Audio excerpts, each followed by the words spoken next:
성도 여러분 안녕하세요. 사순절 영상을 찍은 지 엊그제 같은데 벌써 마지막 주간, 고난주간을 보내게 되었습니다. 우리는 원하든 원치 않든 우리 삶 속에 또 고난의 문제와 함께 씨름하게 되는데요. 예수님께서 당하신 고난을 묵상하며 이 사순절을 보내면 좋겠습니다. 특별히 이번 주간은 예수님이 십자가에서 남기신 이 마지막 7마디 말씀, 가상칠언의 말씀을 살펴보도록 하겠습니다. 십자가에서 우리를 위해 어떤 말씀을 남기셨는지 이제 하나하나 살펴보도록 하겠습니다.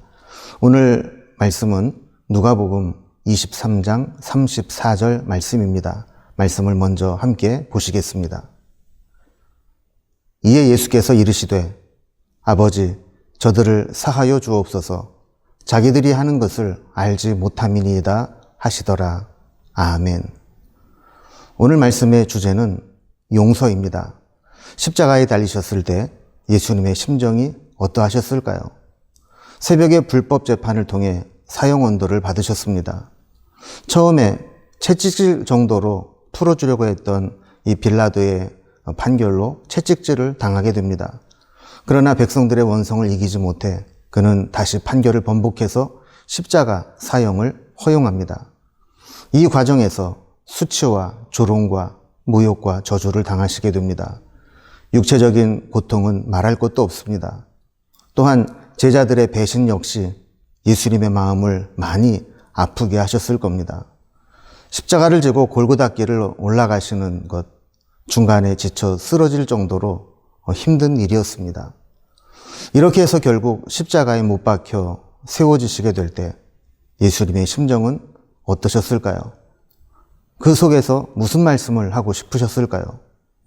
이런 상황에서 예수님이 하나님께 올려드린 기도의 첫 번째 말씀은 용서의 말씀이었습니다. 아버지, 저들을 사하여 주옵소서.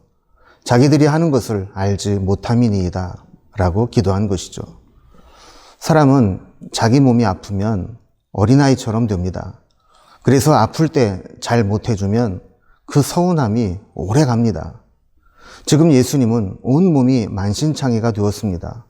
인간이 느낄 수 있는 최고의 고통을 당하고 있습니다.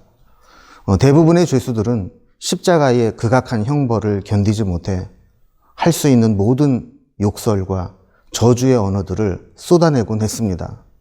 그러나 예수님은 이 처절한 고통의 순간에 자기의 문제가 아닌 자기를 십자가에 못 박아 달고 있는 사람들을 위해 용서의 기도를 드리고 계십니다. 이것은 예수님께서 십자가를 지시는 것 자체가 우리의 모든 죄를 용서하시기로 작정하셨다는 것을 의미합니다. 우리가 그렇죠. 용서하기로 작정을 하면 아무리 큰 잘못도 용서할 수 있습니다. 그러나 용서하지 않기로 작정을 하게 되면 아무리 작은 허물도 용서 못하게 됩니다. 우리는 가상칠언 첫 번째 말씀을 통해 예수님의 용서를 배우게 됩니다. 이제 예수님의 첫 번째 말씀을 조금 더 상세하게 묵상하면서 용서의 말씀이 어떤 의미가 있는지 살펴봅니다. 먼저 첫 번째로 극심한 고통을 느낄 때 우리는 아버지 하나님을 바라보아야 합니다. 예수님의 첫 번째 말씀은 아버지를 부르는 것이었습니다. 아버지를 불렀다는 것은 극심한 고통의 상황에서 하나님 아버지를 바라보셨다는 겁니다. 우리는 힘들 때, 때로 의식과 무의식이 왔다 갔다 하고 혼미할 때, 엉겁결에 급한 일이 있을 때 입에서 튀어나오는 말들이 있습니다.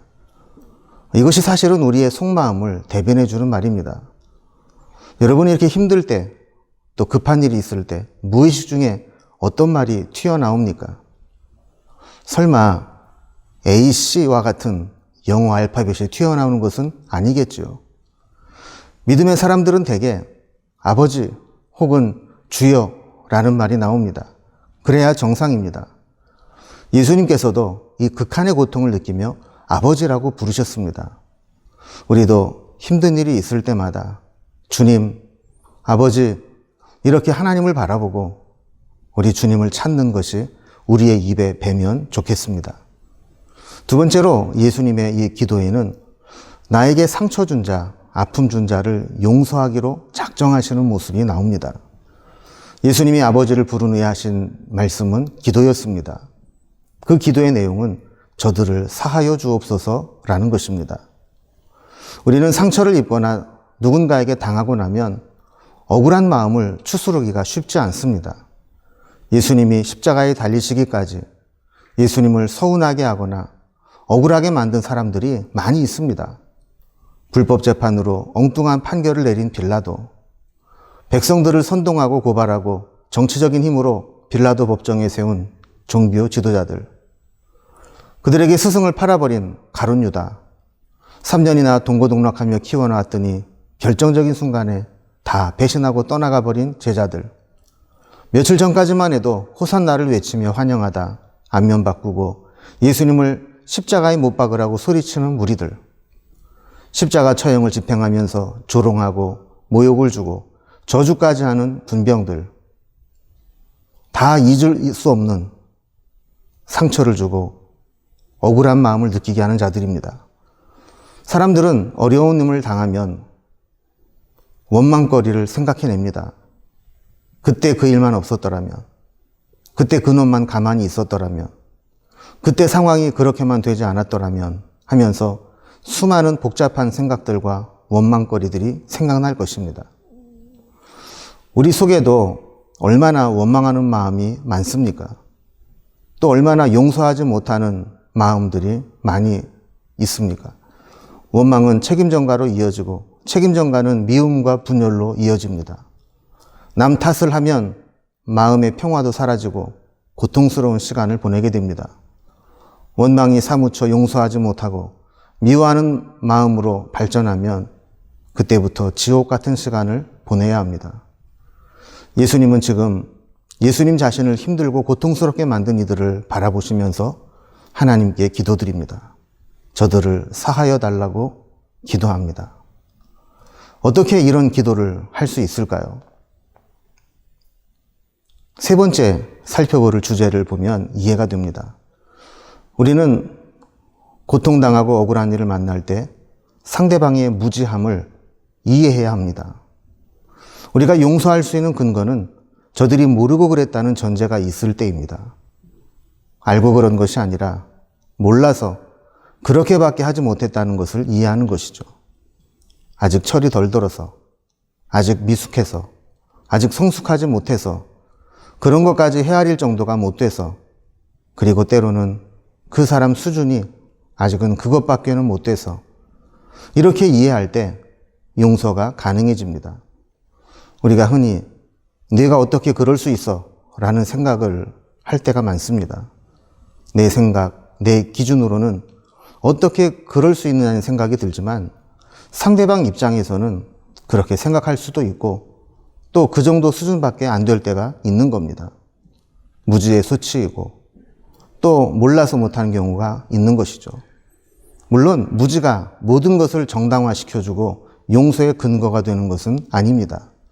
그러나 상대방의 입장을 이해해 줄 수 있는 근거는 됩니다.